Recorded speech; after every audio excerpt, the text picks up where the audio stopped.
A live de hoje será no mesmo formato que da semana passada. Será realizada no Meet e apresentada simultaneamente no Facebook e no PPGC. E no YouTube, no canal Qual a Fórmula, que tem o Samuel como responsável. As questões, elas devem ser realizadas na rede social e os alunos responsáveis, né, por cada rede vão repassar ao Meet. Novamente, eu vou reforçar aquela questão da avaliação, tá? Então, é muito importante, porque a avaliação é que vai validar a questão dos certificados. E elas devem ser feitas logo após a finalização da live e vão ficar disponíveis até a próxima segunda-feira. Importante que tem que ser após a live, tá? As que forem feitas no decorrer da live, elas são excluídas automaticamente.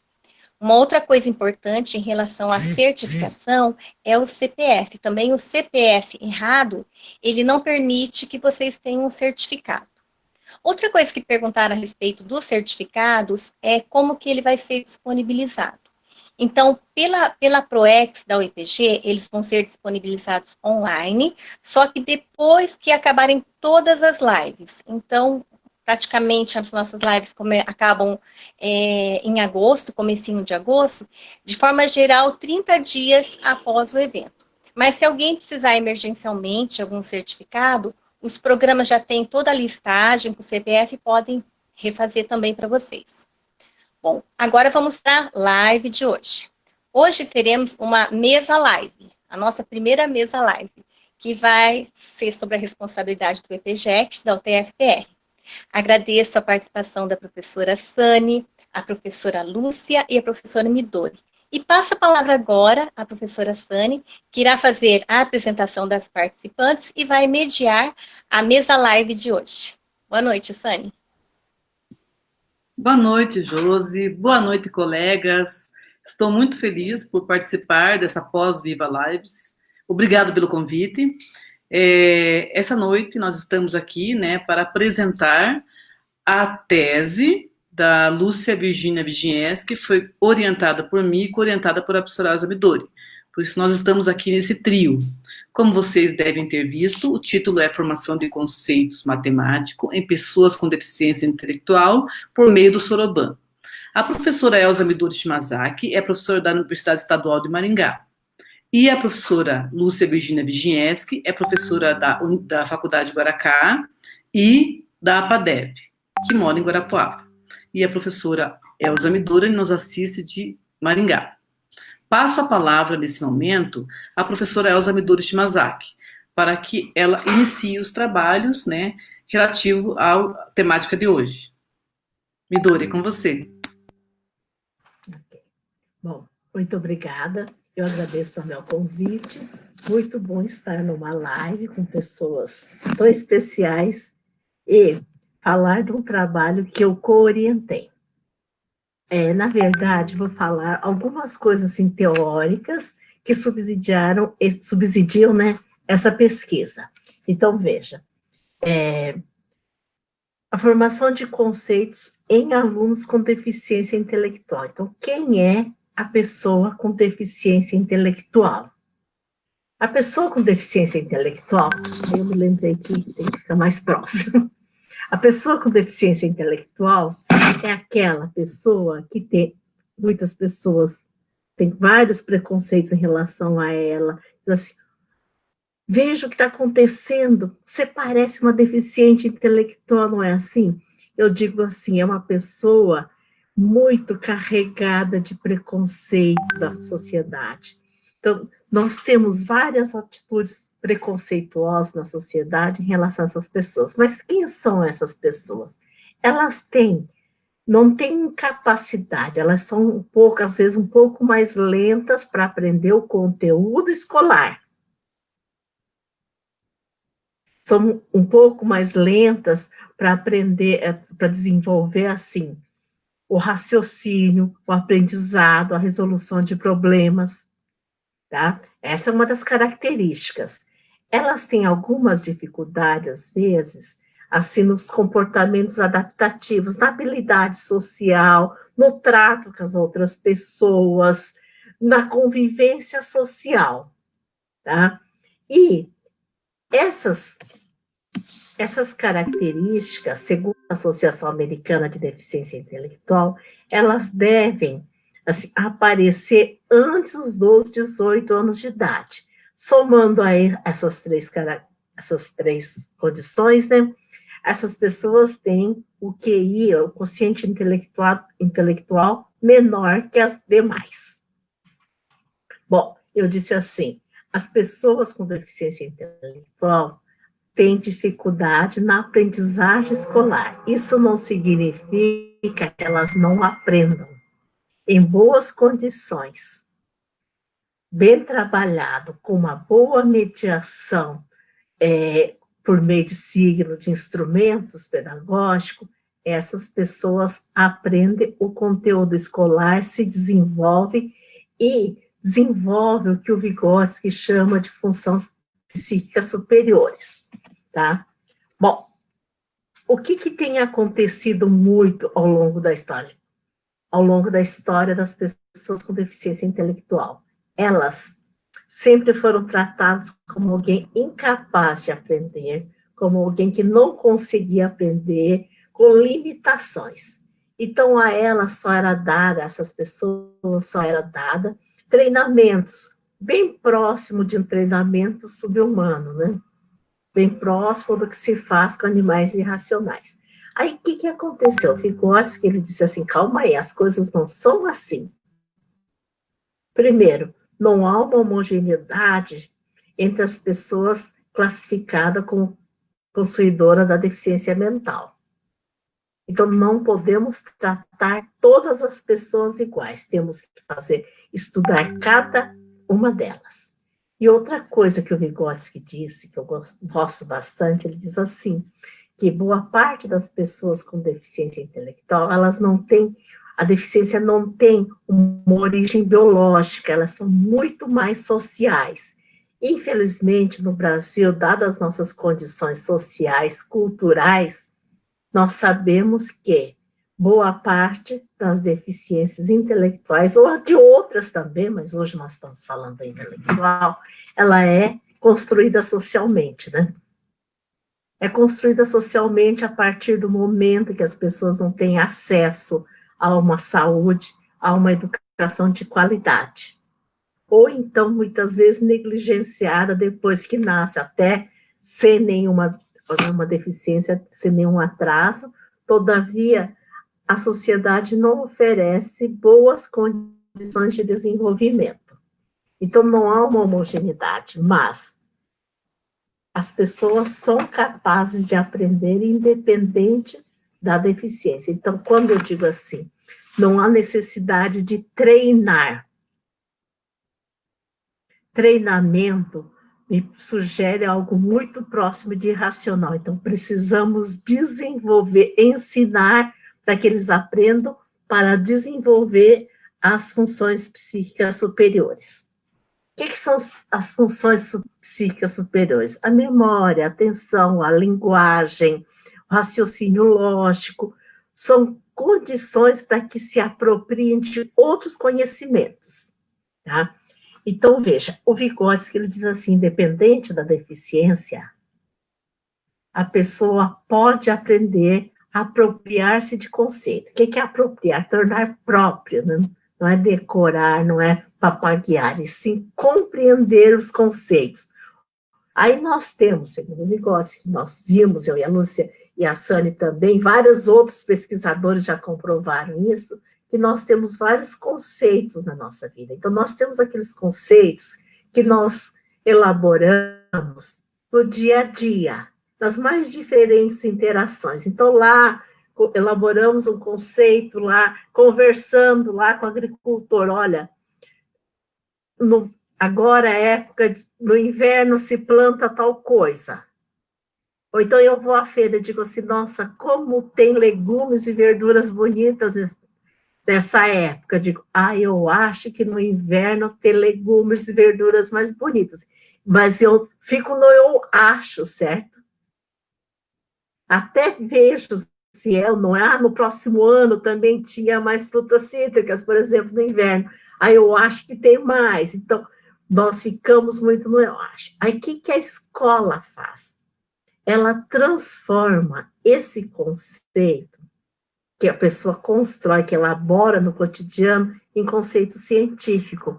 Aqueles conceitos que a ciência veio trabalhando, veio elaborando ao longo da história, aquelas coisas que eram teses, de repente foram refeitas. Então, essa é a função da escola. Como a escola faz isso? Ela planeja, ela sistematiza, e depois eu digo assim, a escola vai ensinar esses alunos. Ensinar como? Como nós ensinamos uma outra pessoa? Nós ensinamos atuando sobre a zona de desenvolvimento proximal dela. Então, nós sabemos que nossos alunos têm alguns conceitos sobre algum assunto, que é o conteúdo da escola, por exemplo. Aí vamos atuar sobre isso para, assim, deixar esse conceito como um conceito científico. E um dos conceitos que nós trabalhamos bastante na pesquisa da Virgínia foi o conceito de números, alguns conceitos matemáticos necessários à vida das pessoas com deficiência intelectual, né? Então, veja, os conceitos são as funções psíquicas superiores. E esse processo é um processo assim, que não dá de dia para a noite. Olha, o conceito científico disso é assim. Quando se trata de pessoas com deficiência intelectual, então, a aprendizagem é um pouco mais lenta. Então, nós temos que buscar outros meios para ensinar. Então, vocês vão ver, a parte da Virgínia vai ser bem legal, porque ela vai mostrar alguns materiais elaborados. Então, vão ver outras possibilidades, ou possibilidades já existentes que foram adaptadas para ensino dessas pessoas. Porque, veja bem, como são especiais, como são pessoas com deficiência, elas precisam ser trabalhadas com mais cuidado. Elas precisam do conhecimento formal, elas precisam de mais intervenção. Por quê? Porque, veja, elas têm mais dificuldade em abstrair. A abstração é uma dificuldade muito grande para as pessoas com deficiência intelectual, especialmente aquelas que têm mais perda, aquelas que têm mais comprometimento. Então, há necessidade de trabalhar. No caso dos sujeitos da nossa pesquisa, da pesquisa que a Virgínia elaborou, eram pessoas adultas com deficiência intelectual. Então, veja bem, você trabalhar com pessoas adultas que frequentaram escola por muito tempo, hoje tem pouca escolaridade e não apropriaram de vários conceitos, ou então só tem rudimentos de algum conceito, fica bastante assim, desafiador. Porque até alguns anos, até a década de 80, até o começo da década de 1990, se dizia que as pessoas com muitas perdas intelectuais não eram capazes de aprender conteúdo. Então, elas eram deixadas por si mesmas, elas eram treinadas algumas habilidades domésticas, não se trabalhava quase o conteúdo escolar. Aí, o que aconteceu? Essas pessoas foram ficando adultas, cresceram, né? E aí, que vai fazer? Então, veja, nas escolas especiais nós temos muitos adultos que estão lá há alguns anos e não apropriaram do conhecimento. Por que isso? Porque dizia-se que eles não aprendiam, então não havia necessidade de ensinar. Eu sempre conto uma experiência minha. Fui professora de ensino especial durante quase 30 anos. Não vale fazer cálculo de idade, tá? Então, veja, o que aconteceu? Eu trabalhava uma classe especial, uma modalidade de atendimento do ensino especial que já está quase em extinção. Aí veio um aluno com deficiência intelectual que os pais tiraram da escola especial e puseram na escola regular, não no ensino regular, na escola regular. Eles conseguiram uma liminar do juiz e matricularam o menino. E quando eu li o laudo dele, dizia assim, que o menino era incapaz de aprender a ler e escrever. Eu falei, e agora? O que eu faço, então? Eu sabia só ensinar a ler e escrever. Aí eu disse, então, vamos tentar ensinar a ler e escrever. E fui tentando, ensinando como eu sabia, pegando alguns outros materiais, outros signos e alguns instrumentos mediadores, e esse menino aprendeu a ler e escrever. Ele terminou o ensino médio, lógico, não nessa rapidez que eu estou falando, mas terminou o ensino médio apropriando dos conteúdos. Porque, infelizmente, nós estamos vendo muitas situações assim, que as pessoas com deficiência intelectual se matriculam no ensino regular, frequentam o ensino regular, estão com as outras pessoas no mesmo espaço, mas não apropriam do conhecimento. Então, são aprovadas, muitas vezes, sem o conhecimento necessário para dar continuidade à sua escolarização. Então, isso é bastante complicado. E nós temos vários casos assim. Então, num dos artigos que nós escrevemos, nós dissemos assim, que a escola regular já recebeu os alunos com deficiência, algumas delas até asseguram a permanência, mas a apropriação do conhecimento está bem distante. É lógico que isso não acontece somente com as pessoas com deficiência, acontece com os ditos normais, né? Basta ver as avaliações em grande escala, né? Que nós vemos os resultados são terríveis. Mas, voltando à questão da deficiência, então veja, como vamos trabalhar com toda essa contradição? Como nós vamos trabalhar, por exemplo, numa escola especial, se fala-se inclusão hoje.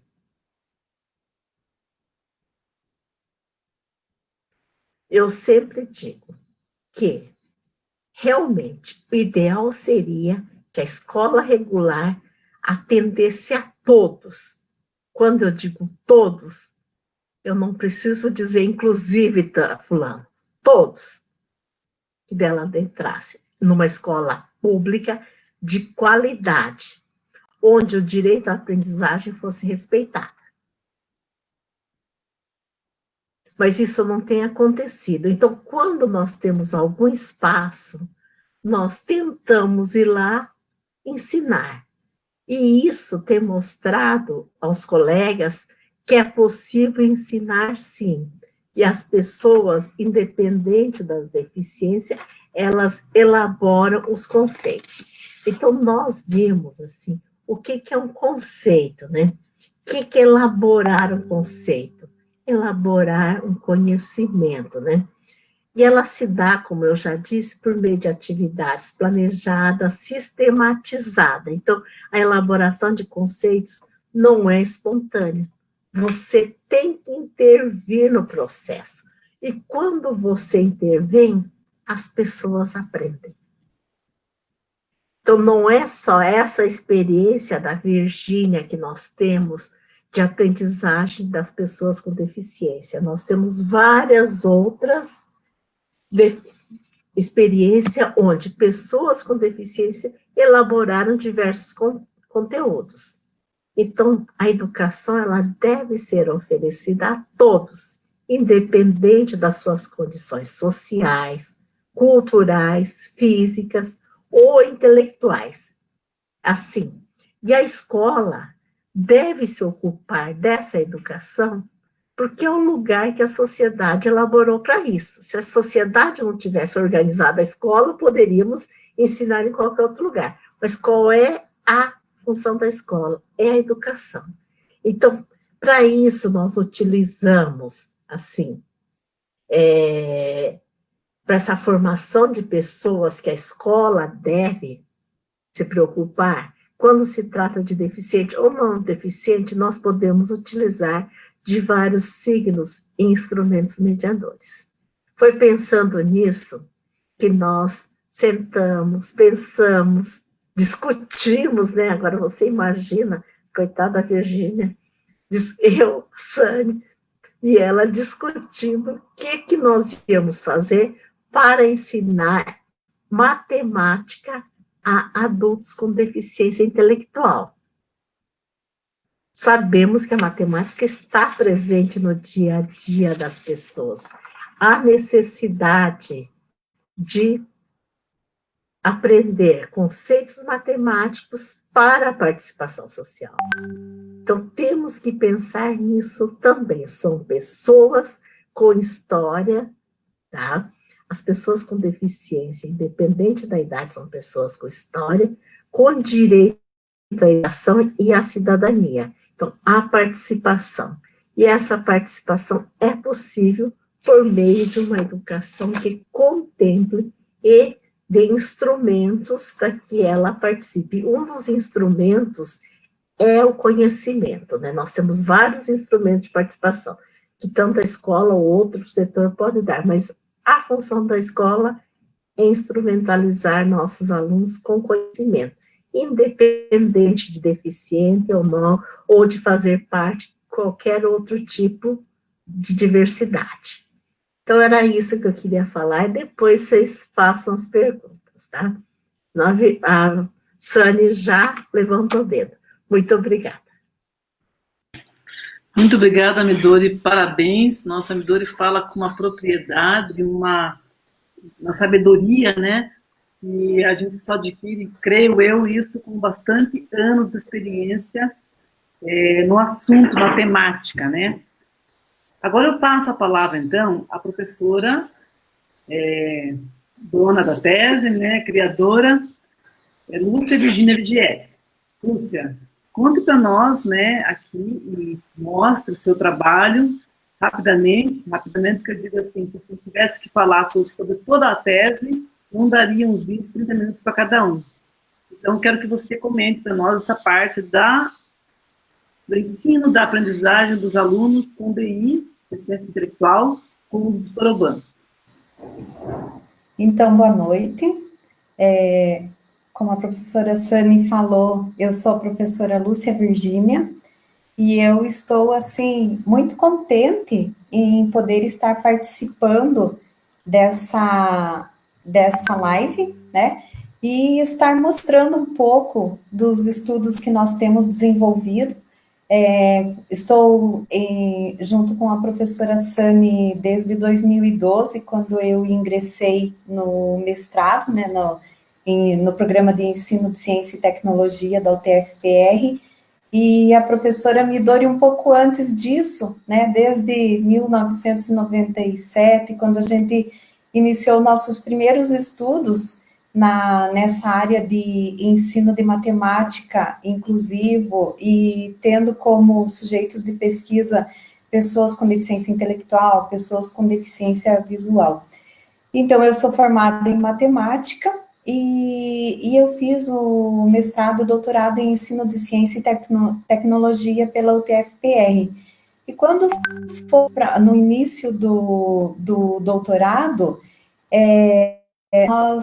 a grande preocupação para quem ingressa nesse programa é a questão, assim, de você desenvolver um estudo que seja original e que seja inédito.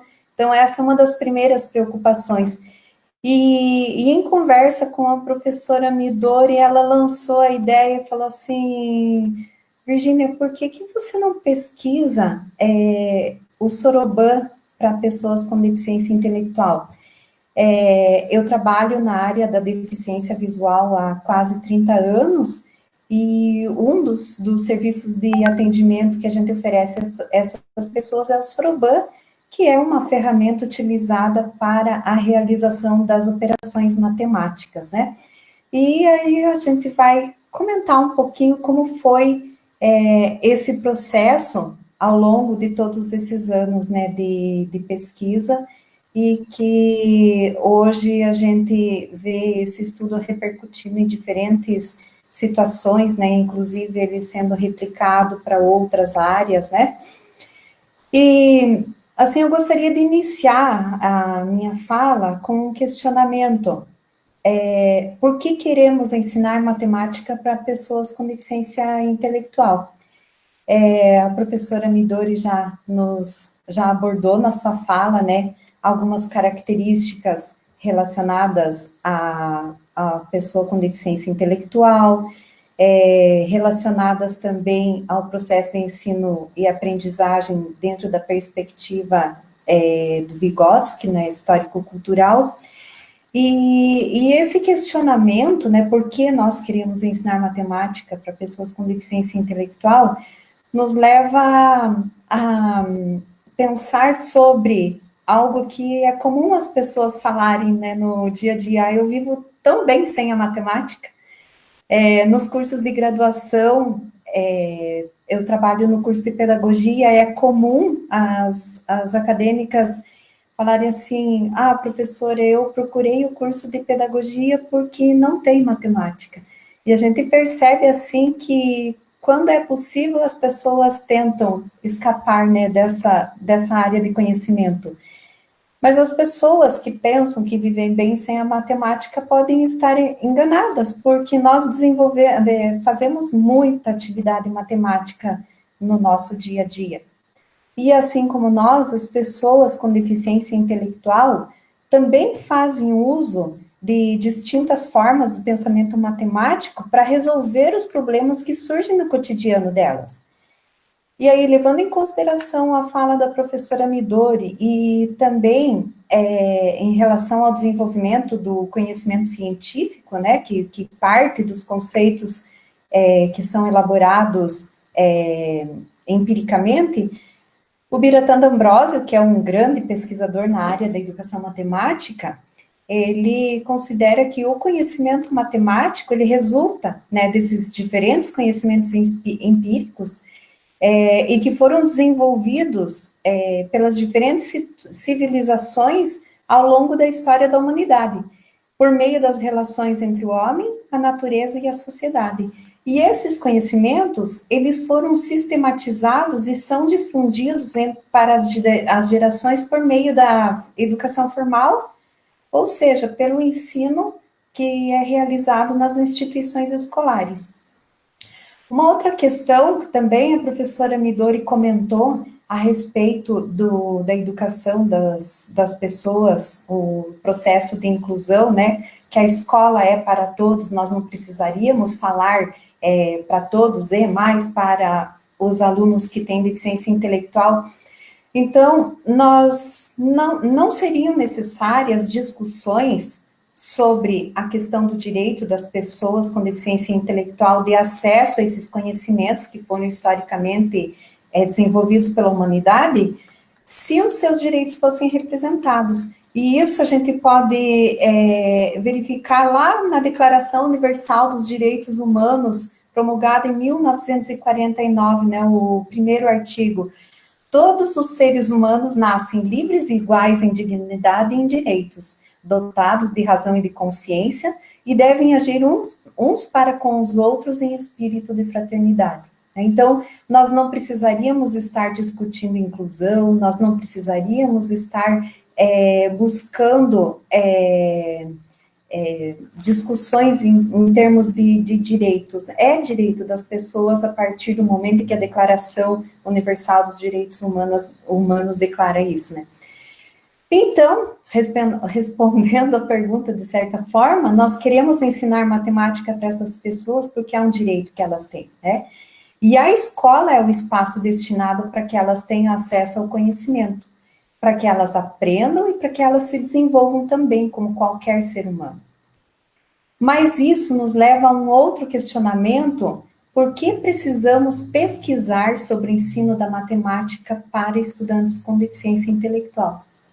Então, nós temos uma situação, assim, muito comum, né, nas escolas, que as famílias buscam pela escolaridade dos seus filhos que têm deficiência intelectual, e quando elas procuram a escola, elas podem estar buscando para os seus filhos as mesmas oportunidades de aprendizagem e desenvolvimento que todas as outras pessoas sem deficiência. E também a gente percebe, assim, um querer da própria pessoa com deficiência, né, principalmente aqueles que fizeram parte do nosso estudo, que são adultos, né, que frequentam a educação de jovens e adultos, e eles procuram a escola na busca, além da formação acadêmica, a inserção no mercado de trabalho e, consequentemente, a sua inserção na sociedade. Mas nem sempre o ensino que é oferecido, o ensino de matemática que é oferecido na escola, corresponde às expectativas dessas pessoas, das suas famílias e também às suas necessidades. Então, nós observamos no cenário acadêmico que existem avanços, né, nas discussões e também avanços nas práticas do ensino da matemática. Mas, com tudo isso, ainda é comum um ensino de matemática, né, fundamentado nas concepções platônicas e racionalistas, né, e os conhecimentos matemáticos são transmitidos pelo professor a partir de fórmulas, de técnicas, de exemplos, seguido de exercícios, os quais são repetitivos e muitas vezes descontextualizados da realidade que os nossos estudantes vivenciam. E isso não falando só na educação das pessoas com deficiência intelectual, mas de uma forma geral, né? Na educação das outras pessoas. Essa forma de ensino, vista desse jeito, nada mais é do que um treinamento, né? Os estudantes são treinados a resolver problemas a partir de regras determinadas. E essa prática de ensino, ela privilegia a memorização e não a compreensão conceitual, né? E por muito tempo, o ensino de matemática para os estudantes com deficiência visual foi concebido dessa forma. Acreditava-se que eles aprendiam pela memorização. Então, se ensinava matemática pela repetição.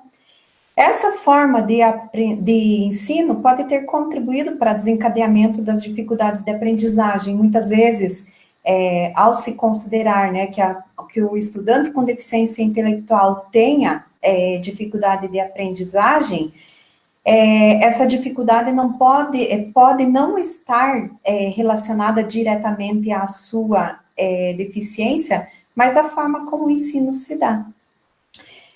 Nós precisamos considerar que, no caso de estudantes com essa deficiência, podem existir dificuldades decorrentes de alterações orgânicas e outras também. Mas o ensino, por meio da repetição, acreditando que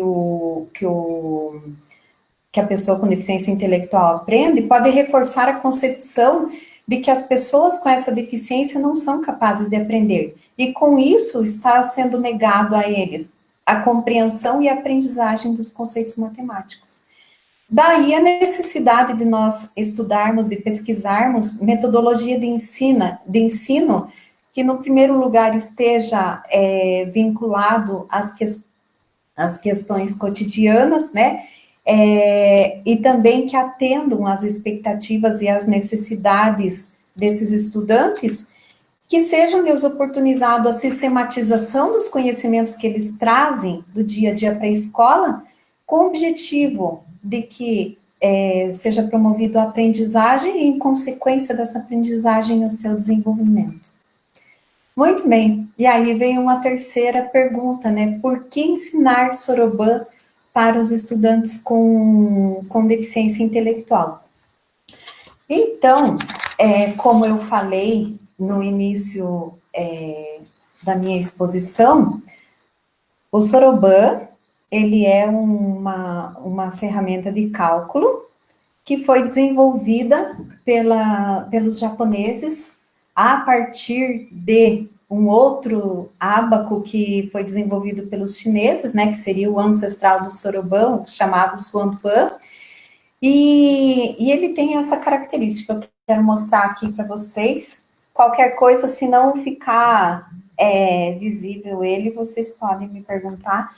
Mas uma das características desse instrumento é que ele é um material manipulável, mas ao mesmo tempo em que eu posso estar tocando ele, trabalhando com as quantidades assim de uma forma concreta, ele exige a abstração, né?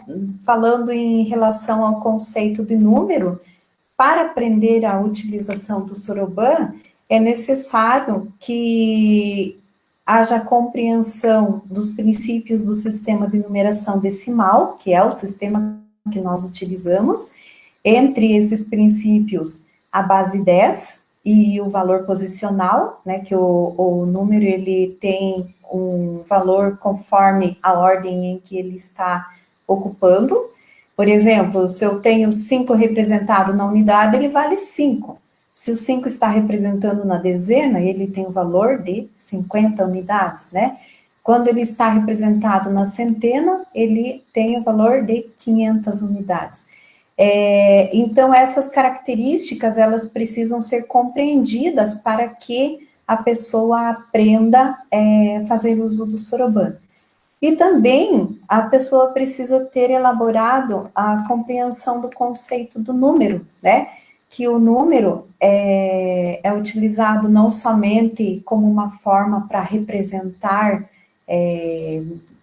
por exemplo, contagem do tempo, placas de automóveis, número de telefone, e sim, ele representa uma determinada quantidade, né? Ele vai muito mais do que um símbolo.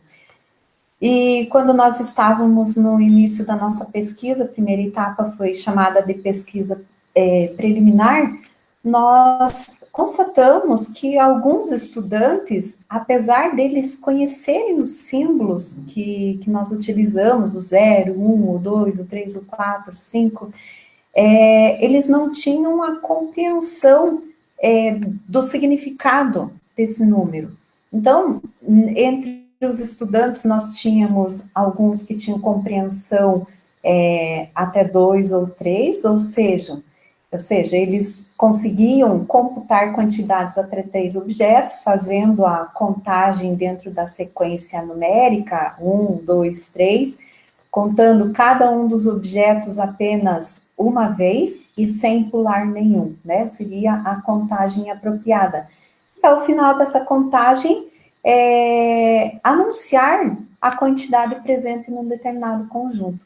Então, alguns estudantes desse grupo, eles conseguiam contar até 3 objetos, alguns até 7, 8 objetos, e 3 estudantes conseguiam uma contagem um pouco mais avançada, até 20, né?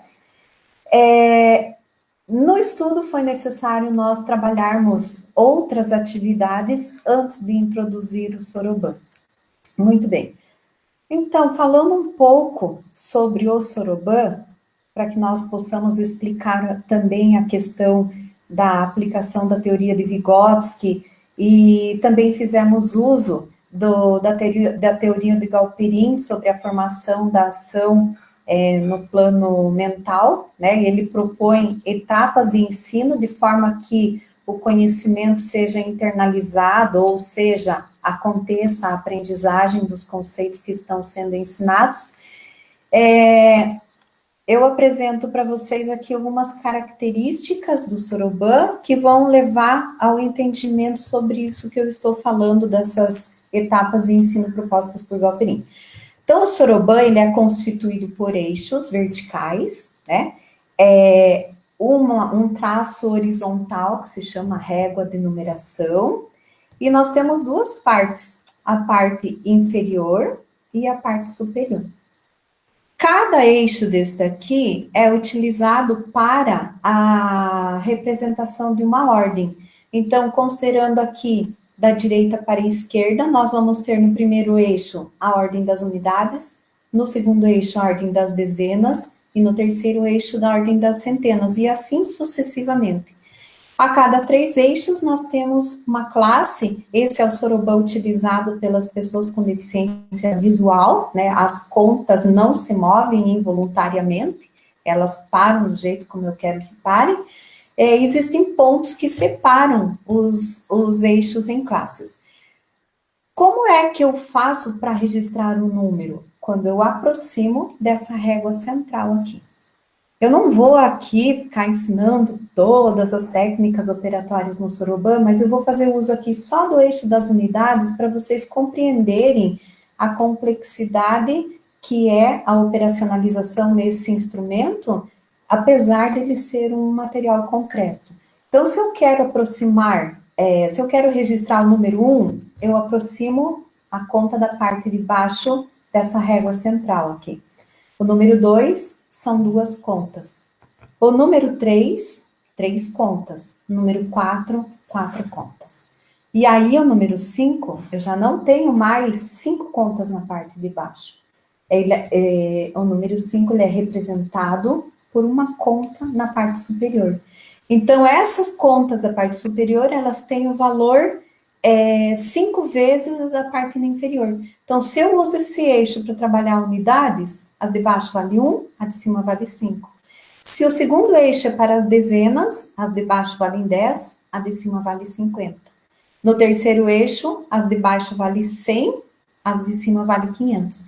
Aqui está a primeira situação que as pessoas com deficiência intelectual podem encontrar na aprendizagem do Soroban. O entendimento de como que pode, né, uma conta de mesmo tamanho ter um valor diferente, né? E é um dos primeiros fatores de abstração, né? Eu preciso entender que isso daqui vale 5.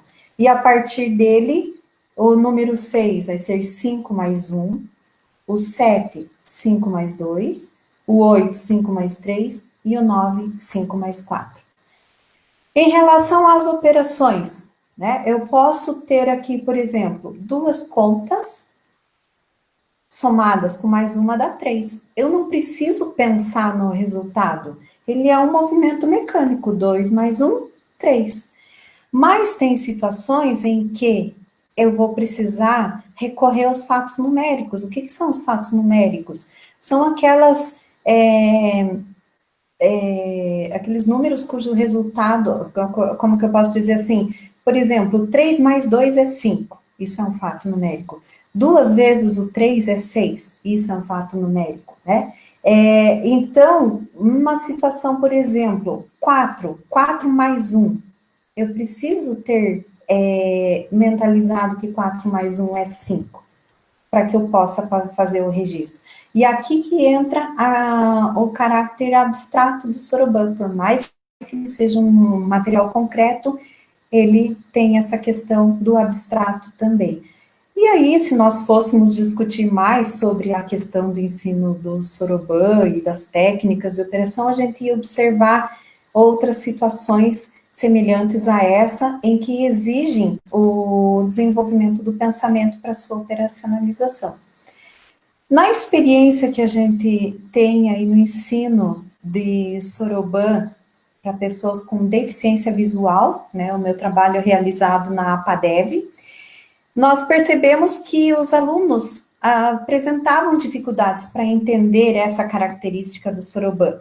E aí sentimos a necessidade de, para o estudo, desenvolver um outro material que viesse a concretizar, a tornar materializado, que seria a primeira etapa de ensino do Galperin, essa questão do valor, né, das contas na parte superior, e também a diferença de valor dos eixos, porque vocês vejam aqui, eu tenho no eixo das unidades a mesma conta que nós temos no eixo das dezenas e no eixo das centenas, entretanto, em função da característica do valor posicional, ela some valores diferentes. E aí que nós idealizamos um material de apoio, chamado Soroban Dourado, eu vou mostrar aqui para vocês, certo? Não vou estar aparecendo na câmera, o material vai me tampar. Mas o que nós fizemos nesse material? Uma junção entre o material dourado e o Soroban, para que os estudantes com deficiência intelectual pudessem compreender essas características do Soroban. Então, eu tenho aqui, da mesma forma, são divididas em 3 partes, que correspondem aos 3 ordens do Soroban, unidade, dezena, centena. O eixo constituído por 4 contas na parte superior e uma na parte superior, 4 na inferior e uma na superior, e ao lado desse eixo, cavidades. Então, aqui no primeiro eixo, eu tenho 4 cavidades que permitem o encaixe de 4 unidades, né? Do próprio material dourado, ele vai fazer com que haja a correspondência entre cada conta correspondendo a uma unidade. Na parte superior, a cavidade permite o encaixe de uma barra com 5 unidades, né? Que seria um agrupamento de 5, permitindo a compreensão de que essa conta da parte superior, ela vale 5 unidades. E da mesma forma nas outras partes do sorobã dourado. As dezenas, na parte inferior cabem 4 dezenas, na parte superior, uma placa com 5 dezenas ou correspondendo a 50 unidades, né? E assim sucessivamente. E esse material, ele foi utilizado no processo de ensino do sorobã para esses estudantes com deficiência intelectual, e foi possível também o depósito dele no INPI, né, o Instituto de Patentes, e nós estamos, né, no processo aguardando o período que é necessário para que seja dada essa patente. Muito bem, né? Já falei aí um pouco sobre o sorobã dourado, e eu gostaria de comentar um pouco mais sobre a questão de como que o nosso estudo se desenvolveu. Então, foram 8 pessoas participantes do estudo.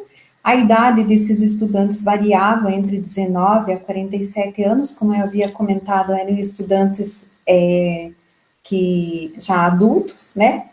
E nós fizemos uma pesquisa fundamentada numa pesquisa-ação, utilizada como metodologia, e os instrumentos que nós utilizamos, tanto para coleta de dados na pesquisa preliminar, quanto no desenvolvimento do plano de ação, foram observação participativa, entrevistas, tanto com os estudantes quanto com os professores, análise documental a partir de documentos que foram fornecidos pela Secretaria da Escola. Nós desenvolvemos esse estudo numa escola de educação especial, que oferece atendimento na área da deficiência intelectual, e nós observamos, assim, que por mais que tenha aumentado o número de matrículas desses estudantes no ensino regular no Brasil, no Paraná ainda são mantidas as escolas de educação especial que oferecem a educação de jovens e adultos, né? E os principais resultados que nós encontramos na nossa pesquisa é que as limitações cognitivas dos estudantes com deficiência intelectual não se constituíram como barreira para a aprendizagem dos conceitos abordados. Os resultados que foram obtidos na pesquisa preliminar, né, mostraram que esses estudantes tinham uma compreensão, assim, de números, de quantidades muito pequenas, e não só em decorrência do nosso estudo, outros fatores também podem ter interferido, mas eles apresentaram avanços em relação a esse conceito, né? O sorobã, ele se constituiu como instrumento mediador no processo de aprendizagem dos conceitos que foram abordados na pesquisa. De que forma que isso aconteceu? Quando eles conseguiram compreender essas questões relacionadas ao conceito do número, a mudança de ordem, né, o agrupamento de 10 em 10, e outras questões também que foram observadas. Outra questão também que os estudantes passaram a atribuir um significado diferente de conceito de número do que aquele que eles apresentaram no início do estudo, também o que pode ter contribuído, né, além da intervenção pedagógica, a outras situações que eles vivenciam nas práticas sociais. E o ensino mediante as etapas de Galperin, que eu acabei não falando, só citando, bem rapidamente falando, Galperin considera que é necessário o professor promover 3 etapas quando ele está ensinando: a etapa material, materializada, quando o estudante age sobre o objeto de estudo? A etapa verbal, né, da linguagem verbal, que ela pode ser oral, escrita, quando o estudante externaliza a forma como ele está pensando em relação àquela ação que ele está desenvolvendo. E a última etapa, a etapa mental, quando o conhecimento é internalizado e ele passa a fazer uso desse conhecimento para a resolução dos diferentes problemas que surgem, tanto na escola quanto fora dela, né? Então, nós constatamos que o ensino mediante essas etapas da formação no plano mental, ela se constituiu como uma metodologia que permitiu aos alunos o acesso e a apropriação dos conhecimentos ensinados. E também que caminhos foram abertos para o desenvolvimento de novos conceitos, além daqueles que foram abordados no estudo, né? Então, basicamente, de uma forma bem resumida e rápida, eram esses aspectos que eu gostaria de apresentar para vocês, e eu agradeço a atenção e fico à disposição para questionamentos. Muito obrigada, Lúcia. Como bem, explicou excelente, de forma excelente. Então, agora, né, para complementar a explicação das professoras, vocês viram que no título da nossa live estava assim: formação de conceitos matemáticos em pessoas com DI, deficiência intelectual, por meio de Soroban, do estudo à tese premiada. Então, eu gostaria de falar um pouco agora sobre esta parte do estudo à tese premiada. O que é esse prêmio CAPES de tese? Então, esse prêmio, ele foi criado em 2005 pela CAPES, com o intuito de valorizar, de premiar as teses de doutorado aprovadas no Brasil e de cursos reconhecidos pelo MEC.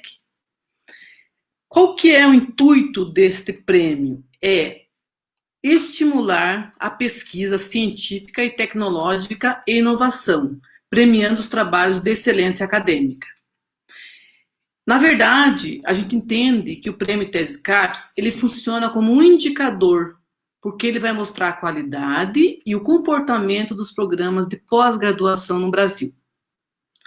Quando a gente fala Prêmio Tese CAPES, o que é esse prêmio? Quantos prêmios são? Existem 3 tipos de prêmio. Então, nós temos menção honrosa, que é concedida no máximo 2 teses de cada área. O prêmio CAPES de tese, que a Lúcia ganhou, que consagra a melhor tese de doutorado dentro de cada área de avaliação. E o grande prêmio tese de CAPES. Então, na CAPES, hoje, existem 49 áreas. Área de educação, área de ensino, área de matemática. Então, cada área vai ter a sua tese premiada. O grande prêmio, ele é uma distinção de maior mérito e vai premiar as 3 melhores teses do grande prêmio das 3 grandes áreas. Tem a área Ciências da Vida, Humanidades e Exatas. Vocês devem estar se perguntando, como é que é feita essa premiação? O primeiro passo é feito no programa de pós-graduação de cada universidade. Então, as teses defendidas no determinado ano, por exemplo, nós estamos em 2020. Ao final desse ano, vai ser o resultado das teses premiadas. Quem que vai concorrer? O programa pega todas as teses defendidas no ano de 2019, monta uma comissão dentro do colegiado e é feita a leitura dessas teses. A comissão vai escolher qual a tese que tem a maior qualidade acadêmica, que mais se aproxima dos quesitos exigidos pela premiação, e vai indicar esta tese para a CAPES. Chegando na CAPES, que é o segundo passo, e que as universidades, que o programa já não tem mais acesso, totalmente externo ao programa, que faz essa avaliação é a CAPES, ela vai receber todas as teses de cada área. Então, aquela tese, como assim a da Lúcia, ela representa o programa. Então, por exemplo, teve a tese do PPGECT, tem uma tese de um outro programa de ensino de São Paulo, de um outro programa de ensino de Pernambuco, todos os lugares que tem programas de pós-graduação da área de ensino no país. Assim para todas as áreas. E a CAPES vai compor um conjunto de consultores ad hoc, expertos no assunto, e vão fazer a leitura das teses. Então, um grupo vai selecionar para ler todas as teses que apareceram da área de ensino. Outro grupo vai ler todas as teses que apareceram da área de engenharias. E vão selecionar as teses premiadas.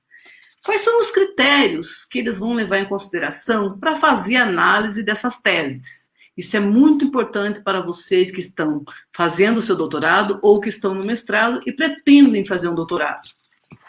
Bom, esse grupo de consultores vai levar em consideração o avanço do conhecimento na área. O que essa tese trouxe que consta como um avanço de conhecimento na área? O que mais? Originalidade. Eu sempre falo para os meus alunos, qual é o ineditismo da sua tese? O que ele tem de original? Porque se um dia essa tese for concorrer, isso vai ser levado em consideração. Inovação quanto ao potencial de geração de produtos, processos, patentes. O que a tua tese vai gerar? Que produto que ela vai gerar? Que patente que ela vai gerar? Qual que é a relevância para o desenvolvimento científico, tecnológico ou social? Qual é o valor agregado ao sistema educacional? O que ela vai trazer de benefícios para a sociedade? Além disso, existem outros critérios. Esses são os critérios tops que nós, consultores, usamos para avaliar.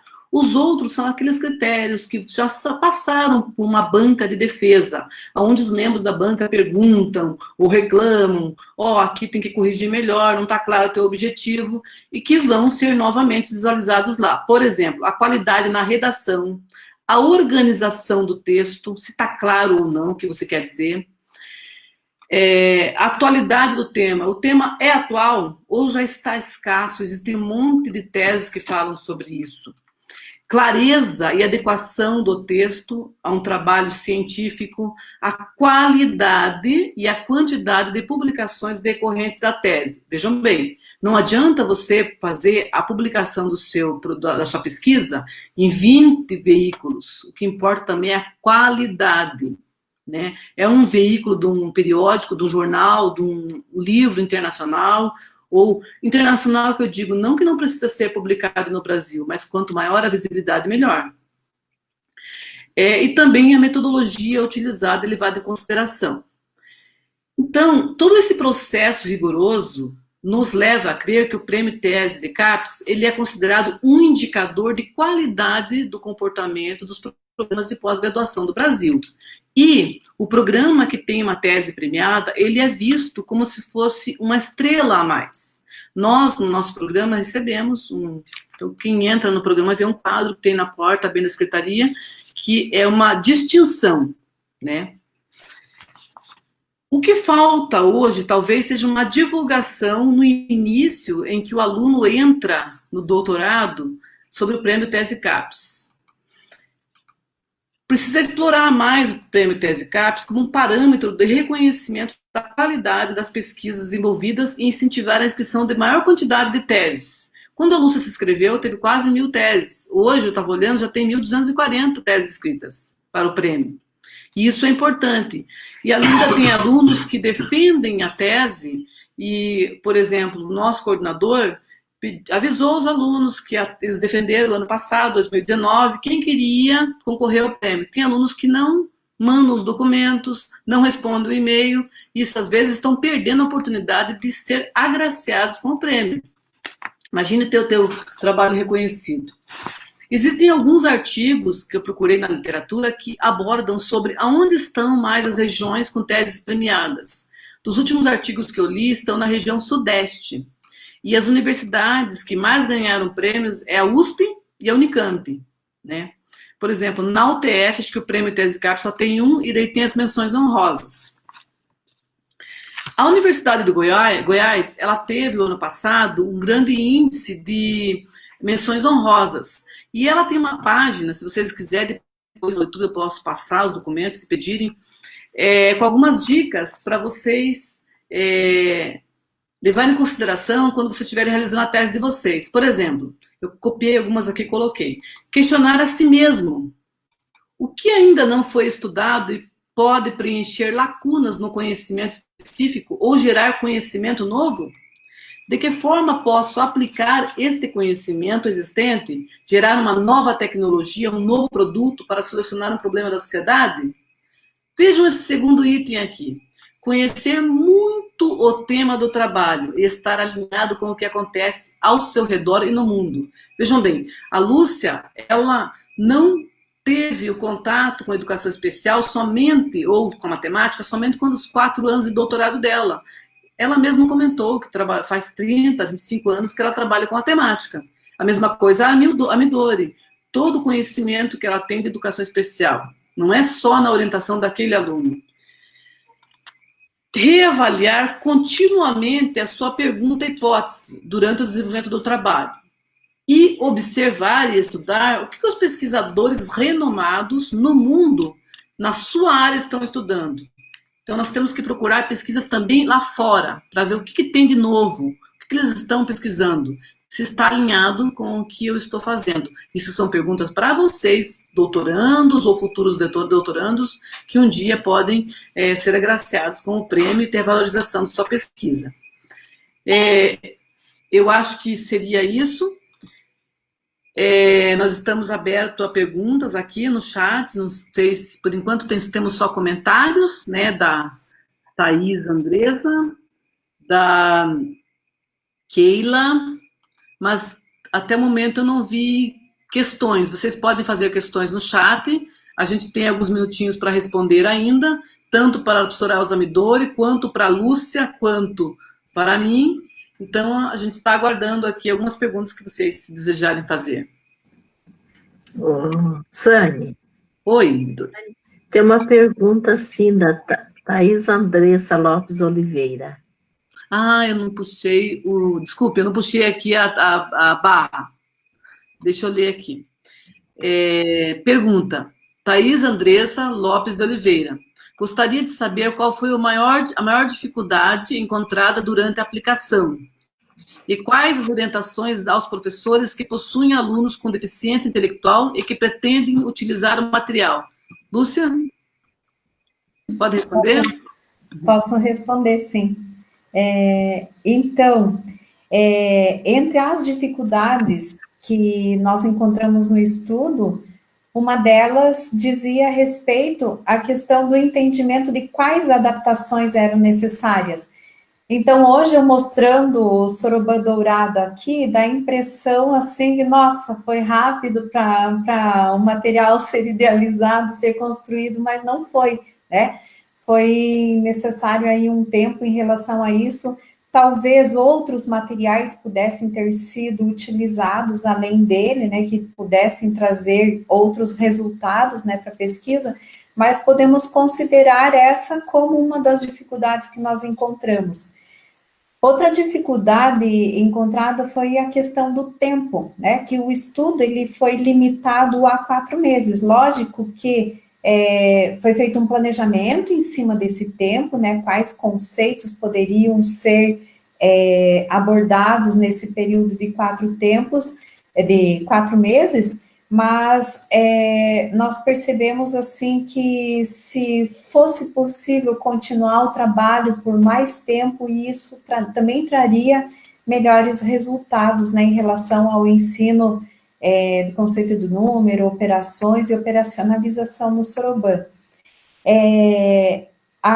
Isso implica também a questão da continuidade do trabalho, né, porque eu não era professora dessa escola de educação especial, e eu fui na escola, eu trabalhei por esse período de 4 meses, e a dificuldade que você encontra, assim, dos professores darem continuidade depois. Uma das etapas da tese foi também uma formação para professores que atuavam nessa escola, e eles replicaram depois a nossa pesquisa, né? Mas muitos deles, em turmas diferentes, não tiveram como sujeitos os que participaram do meu estudo, então essa seria uma outra dificuldade. E quando até a professora Midori falou a respeito do tempo, né, que os estudantes com deficiência intelectual precisam de um tempo maior, no sentido, não só eles, mas todos os estudantes que estão na escola, eles aprendem de forma diferente, né? E eu lembro que o professor Dionísio uma vez comentou, né, que o tempo da escola não é o tempo do estudante, você tem ali um ano para ensinar todos os conceitos que são necessários serem ensinados naquele ano, mas tem muitos alunos que vão levar mais do que um ano para aprender, né? Então, essa questão do tempo, ela é realmente uma das dificuldades que a gente encontra. E assim, orientações para professores que possuem alunos com deficiência intelectual e que gostariam de utilizar o material, eu penso assim que num primeiro momento, o professor precisa buscar o conhecimento matemático, assim, no sentido de que ele próprio entenda o que ele vai ensinar, né? Eu passei por uma experiência na própria questão do ensino do Sorobã, alguns anos atrás, quando eu estava na graduação, eu aprendi a utilizar o Sorobã por meio de técnicas, né? Então, o professor ensinava essas técnicas e a gente repetia. Então, ali naquele momento, enquanto estava usando o Sorobã tranquilo, você conseguia realizar as operações. E tinha um professor de matemática que, sabendo que eu tinha conhecimento da operacionalização dessa ferramenta, solicitou que eu fosse ensinar os meus colegas que estavam na graduação. E aí, o que eu fiz? Eu fui lá, busquei o meu material, achei as apostilas e estudei a operação de adição e subtração. E, né, organizei ali uma proposta de trabalho, mas, por incrível que pareça, não deu nem a metade da primeira aula que eu tinha disponível para isso. As atividades que eu tinha preparado acabaram e eu não podia deixar os meus colegas na expectativa. E aí teve um momento que eu consegui, assim, parar, né, num local da sala e eu comecei a refletir sobre as operações. Eu não sabia fazer a operação da multiplicação do Sorobã, mas a partir daquele momento, eu realmente aprendi não só a fazer as operações no Sorobã, mas as operações no algoritmo ATINTA, né, aquele algoritmo padrão que nós utilizamos para as operações. Então, eu penso que essa seria uma das primeiras coisas que o professor precisa se preocupar. O que eu sei de matemática, né? O que eu sei ensinar de matemática? O que eu quero que o meu aluno aprenda matemática? Eu quero que ele realmente aprenda um conceito ou eu quero só que ele repita técnicas que eu vou ensinar a ele? E assim, de uma forma geral, minha tese está disponível, né, aí na internet, e as atividades que foram desenvolvidas, assim, são atividades que são fáceis de serem trabalhadas, que não têm o material de alto custo, né? A única coisa que talvez teríamos que ver como a possibilidade de ser adquirido o Sorobã dourado, caso haja necessidade, né, em outras pesquisas da sua utilização. Obrigado, Lúcia. Na verdade, só corrigindo a resposta à questão feita pelo Winston Olímpio, né? Acho que foi isso que está escrito aqui.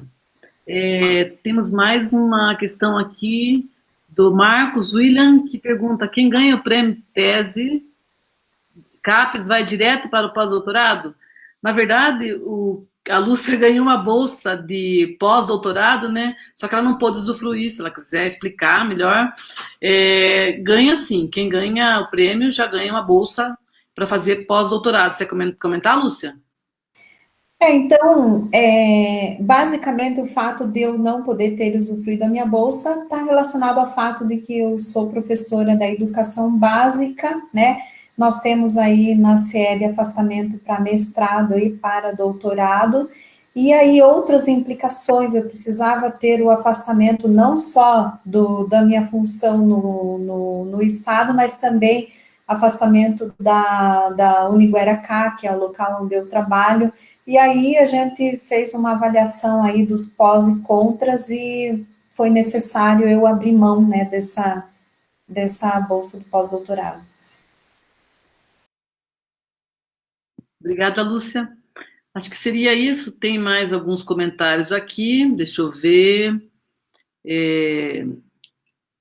Shirley Colombani, né? Ela, na verdade, ela menciona, ela não tem uma questão, mas pergunta quanto conhecimento, adaptar material para que aluno tenha acesso ao currículo é uma inclusão verdadeira. Teria mais um comentário. Parabéns à professora Sânia, à professora Elza, à professora Nilceia mencionou. Agradecemos. Acho que estamos chegando ao final da nossa live. E se a Midori quiser mencionar mais alguma coisa, agradecimento, alguma coisa, se quiser mencionar, Midori. Bom, eu agradeço a oportunidade, como disse, meu Deus, eu tinha decorado a Shirley. Não, Shirley, não. A Kelly Cristina. Não é Kelly Cristina, é esse Winston Olímpio. Realmente, o que nós temos na educação especial e na educação de uma forma geral, até mesmo nas pesquisas, assim, uma ênfase muito grande ao que não deu certo, ao que não aprende, às dificuldades, né? Então, o que o Vygotsky fala? Que nós temos que buscar as possibilidades. Então, a deficiência intelectual era chamada de deficiência mental, até alguns anos. Até algumas pesquisas que nós temos acesso ainda tem essa denominação. Mas por quê? Aí, por que dessa mudança? Porque não é toda a mente que é tomada. Às vezes, nós temos várias possibilidades, vários pontos fortes, várias formas de ensinar essas pessoas. Só temos que descobrir, né? Então, acho, assim, que a educação deve, como diz o Vygotsky, assim, fundamentar-se nas potencialidades, nas forças e nas possibilidades.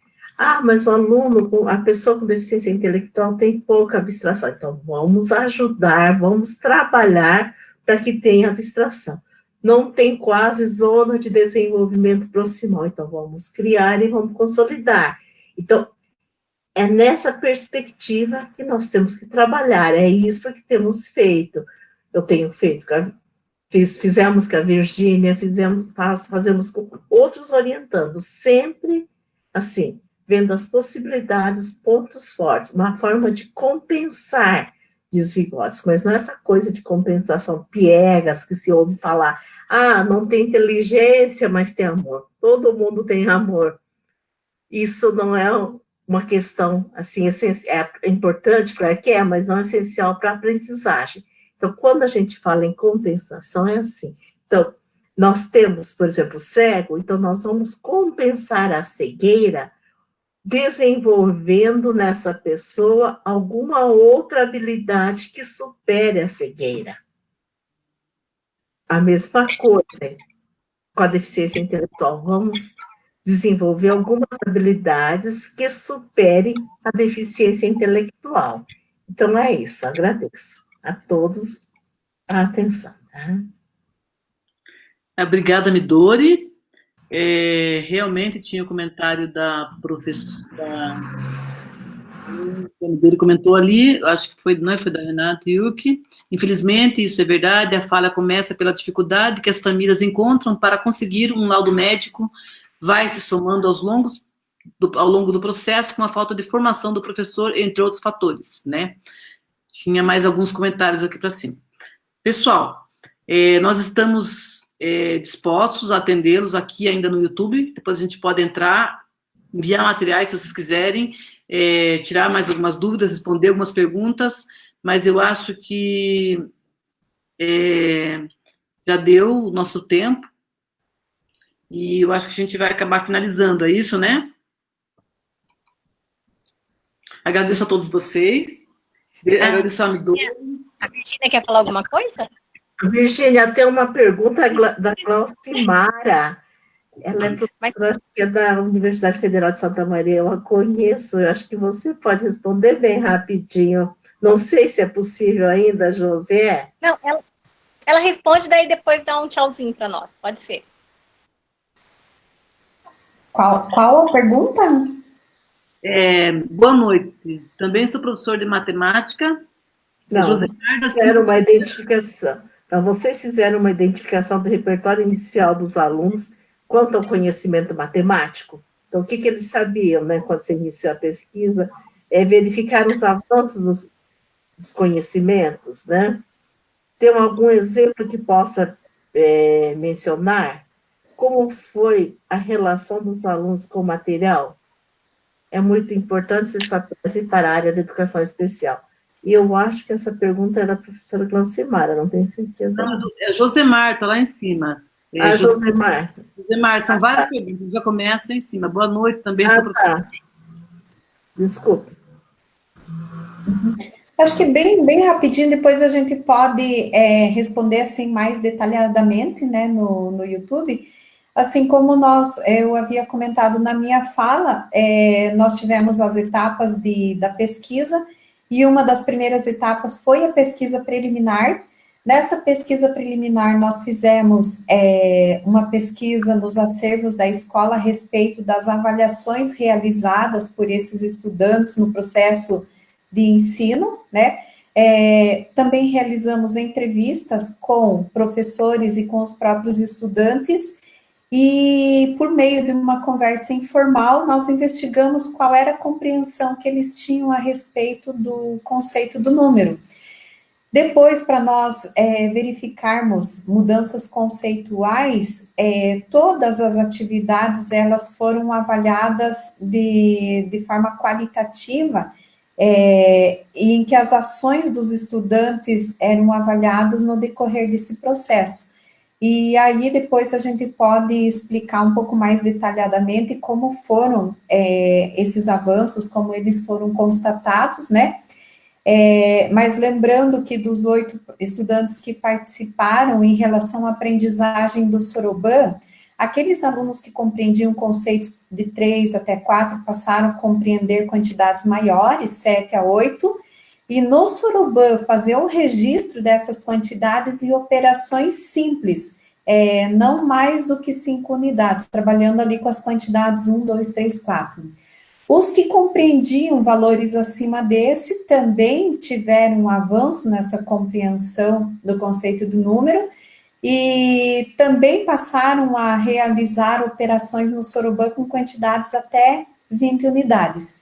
E um dos estudantes, ele conseguiu aprender a realizar no Soroban as operações de adição, de subtração, e o início de operações simples de multiplicação, né? Então, esses foram, assim, os maiores resultados que a gente observou no estudo, né? Então, obrigada.